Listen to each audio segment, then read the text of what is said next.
ایک گاؤں تھا جہاں ایک مشہور لوہار رہا کرتا تھا۔ لوہار کے پاس صرف ایک بیٹا تھا، نام تھا شامیر۔ شامیر دن بھر اپنے باپ کی بھٹی میں کام کرتا۔ گرم لوہے پر ہتھوڑے مارتے مارتے اس کے ہاتھ سخت ہو چکے تھے، مگر شامیر کا دل ہمیشہ تلوار بنانے کی بجائے کچھ بڑا کرنے کو چاہتا تھا۔ گاؤں کے لوگ اسے سیدھا سادہ لڑکا سمجھتے تھے۔ ایک دن ایک اجنبی فقیر گاؤں آیا۔ فقیر نے لوہار سے پانی مانگا اور شامیر نے اسے اپنے ہاتھوں سے پانی پلایا۔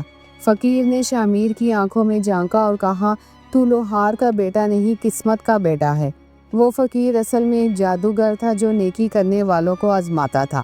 اس نے شامیر کو ایک پرانا نقشہ دیا اور کہا، یہ تمہیں تمہاری اصل منزل تک لے جائے گا۔ شامیر نے رات کو اپنے باپ سے اجازت لی اور وہ نقشہ لے کر نکل پڑا۔ پہلا دن وہ پہاڑوں سے گزرا، رات کو جنگل میں سونا پڑا۔ دوسرے دن وہ ایک سنسان وادی میں پہنچا جہاں آواز بھی گونجتی نہیں تھی۔ نقشے پر ایک خزانے کی نشاندہی تھی، مگر ایک غار کے اندر۔ شامیر نے غار کے منہ پر جادو کی زبان میں لکھے الفاظ دیکھے۔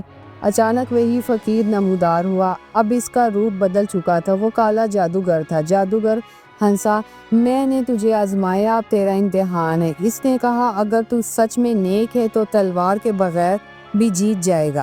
جادوگر نے غار کے دروازے پر 3 سوالات لکھے۔ پہلا سوال، سب سے بڑی طاقت کیا ہے؟ شامیر نے سوچ کر کہا، معافی۔ غار کا پہلا دروازہ کھل گیا۔ دوسرا سوال، دولت یا سچ کون اہم؟ شامیر نے کہا، سچ۔ دوسرا دروازہ بھی کھل گیا۔ اندھیرا اور گہرا ہو گیا۔ تیسرا سوال، اب جان بچانا یا کسی کی جان بچانا؟ شامیر بولا، کسی کی جان بچانا۔ آخری دروازہ بھی کھل گیا۔ سامنے خزانے کا کمرہ تھا، مگر کمرے کے بیچ میں ایک لڑکی زنجیروں میں جکڑی ہوئی تھی۔ لڑکی نے روتے ہوئے کہا، مجھے یہاں قید ہوئے 100 سال ہو چکے ہیں۔ شامیر نے خزانے کو چھوڑ کر لڑکی کی زنجیریں توڑنے کی کوشش کی۔ جیسے ہی اس نے آخری زنجیر توڑی، پورا کمرہ روشنی سے بھر گیا۔ لڑکی کی شکل بدل گئی، وہ دراصل ایک پری تھی۔ پری نے کہا، تم نے اپنی نیت سے جادو توڑا، تم کامیاب ہو گئے۔ جادوگر باہر کھڑا سارا منظر دیکھ رہا تھا۔ اس کے ہاتھ سے عصا گر گیا، اس کی طاقت کمزور ہونے لگی۔ پری باہر آئی اور جادوگر سے بولی، اب تو ہار چکا ہے۔ جادوگر نے شامیر سے کہا، تم جسے نیک دل مجھے شکست دے سکتے ہیں۔ جادوگر کی طاقت ختم ہو گئی اور وہ غائب ہو گیا۔ شامیر نے پوچھا، یہ سب کیا تھا؟ پری نے کہا، میں جادوگر کی قید میں ایک بادشاہ کی بیٹی تھی اور تمہاری نیکی سے مجھے رہائی دلائی۔ پری نے شامیر کو 3 انعام دیے۔ پہلا، ہر دھات کو سونا بنانے کی طاقت۔ دوسرا، جو تلوار وہ بنائے وہ ناقابل شکست ہو۔